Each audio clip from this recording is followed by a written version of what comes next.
नमस्कार, आपके साथ मैं हूं गौरव अग्रवाल। टीवी9 डिजिटल में आपका बहुत स्वागत है और न्यूज वॉल विद गौरव अग्रवाल में आज बात करेंगे पाकिस्तान के प्रधानमंत्री इमरान खान की हुई इंटरनेशनल बेइज्जती की फजीहत की।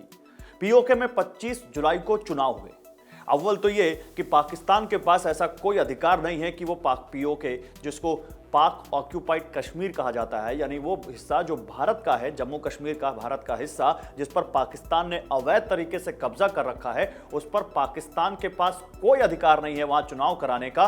तो वो जो उन्होंने चुनाव कराया वो गलत किया, उसको लेकर उन पर लगातार सवाल उठ रहे हैं। दूसरा, उसी चुनाव में पाकिस्तान की कई पार्टियां शामिल हुई। नवाज शरीफ की पार्टी है PMLN, उसके एक कैंडिडेट ने ऐसा बयान दे दिया, ऐसी बात कह दी, जिससे ये बात एक बार फिर से जग जाहिर हो गई कि पाकिस्तान में अभी भी लोगों को पाकिस्तान से ज्यादा भारत पर भरोसा है। कैसे, मैं आपको ये बताता हूं। देखिए, 25 पाकिस्तान में पीओके, जो पाकिस्तान के हिसाब से 56 सीटों पर वहां पर वो चुनाव 53 सीटों पर चुनाव कराते हैं, जिसमें 45 सीटों पर चुनाव होता है और बाकी सीटों पर वो नॉमिनेटेड कैंडिडेट होते हैं। 45 सीटों में से 25 सीटें जीती हैं पीटीआई ने, जो पाकिस्तान के प्रधानमंत्री इमरान खान की पार्टी है।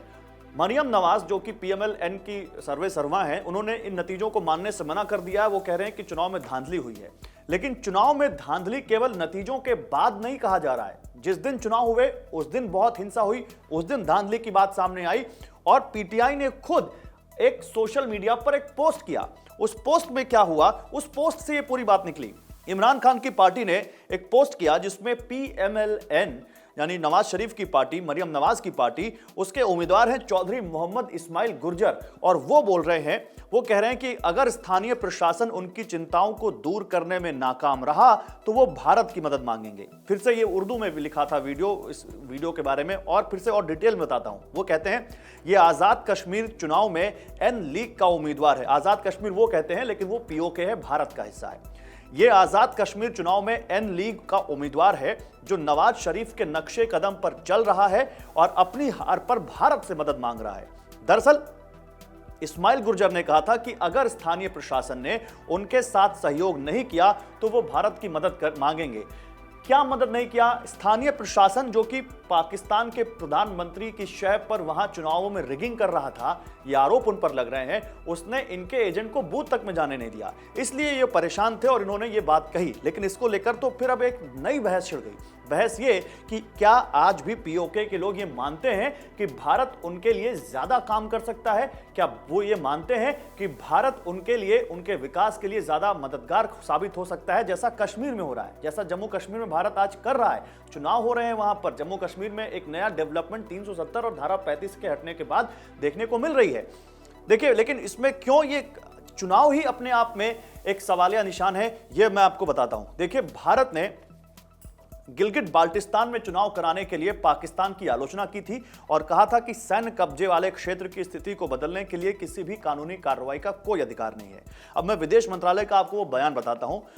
विदेश मंत्रालय ने बयान में कहा कि हमने 15 नवंबर 2020 को होने वाले तथाकथित गिलगिट बाल्टिस्तान विधानसभा के चुनावों की घोषणा के संबंध में रिपोर्ट देखी है। ये पुराना मैं आपको बता रहा हूं। भारत सरकार ने पाकिस्तान सरकार के सामने अपना कड़ा विरोध व्यक्त किया है और दोहराया है कि पूरे यूनियन टेरिटरी तथा कथित गिलगिट और बाल्टिस्तान के क्षेत्रों समेत जम्मू कश्मीर और लद्दाख के क्षेत्र 1947 में इसके परिग्रहण के आधार पर भारत का अभिन्न अंग है।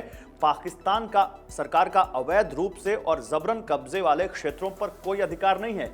तो यही चीज इस चुनाव पर भी लागू होती है। लेकिन क्योंकि पाकिस्तान हर वो चीज करता है जो सही नहीं होती है, जो नियमों के खिलाफ होती है, तो एक चीज उन्होंने ये भी कर दी। लेकिन अब वहां पर इसको लेकर राजनीति शुरू हो गई। अब मरियम नवाज की पार्टी के खिलाफ न केवल पीटीआई के नेताओं में बल्कि पाकिस्तानियों में भी गुस्सा देखने को मिल रहा है। जाहिर सी बात है, जहां पर भारत सबसे बड़ा एक पॉलिटिकल टूल हो, जिस देश में जहां पर वो भारत के नाम पर अपनी सियासी रोटियां सेकते हो, तो उनको कैसे ये पसंद आएगा कि कोई भारत से मदद मांगे और वो चुपचाप देखते रहें। तो क्या कहा उन्होंने?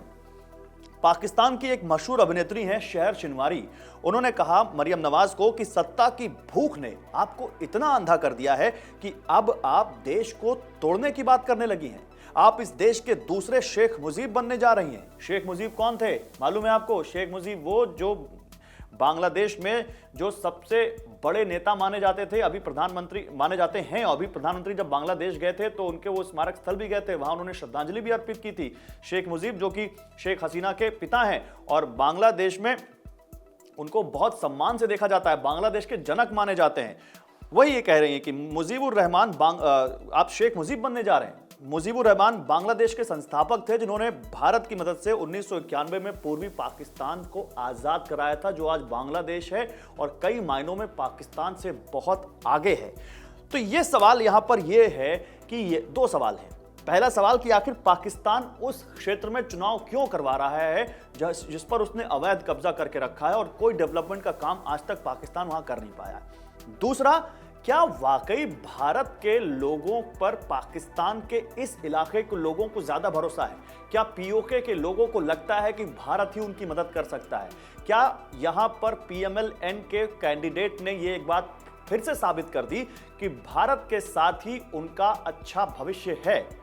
इमरान खान की इससे बड़ी बेइज्जती और इससे बड़ी फजीहत क्या होगी जो बड़ी बड़ी बातें बड़ी बड़ी रैलियों में वो करते हैं, पीओके में, गिलगित बाल्टिस्तान में, बलूचिस्तान में। आज उन्हीं के मुंह पर उन्हीं के एक नागरिक ने जहां पर वो जोर शोर से चुनाव करवा रहे हैं, उसने उनके मुंह पर इतना बड़ा थप्पड़ मारा। और इतना ही नहीं, बल्कि पीओके के जो प्रधानमंत्री हैं उन्होंने तक कह दिया कि चुनाव गलत है और चुनाव नहीं कराना चाहिए, चुनाव में बहुत कुछ ऐसा हुआ है जो हमें पसंद नहीं है, जो सही नहीं है।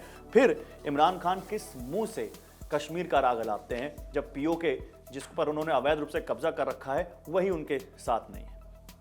न्यूज़ वॉल विद गौरव अग्रवाल में आज बस इतना ही। Thank you.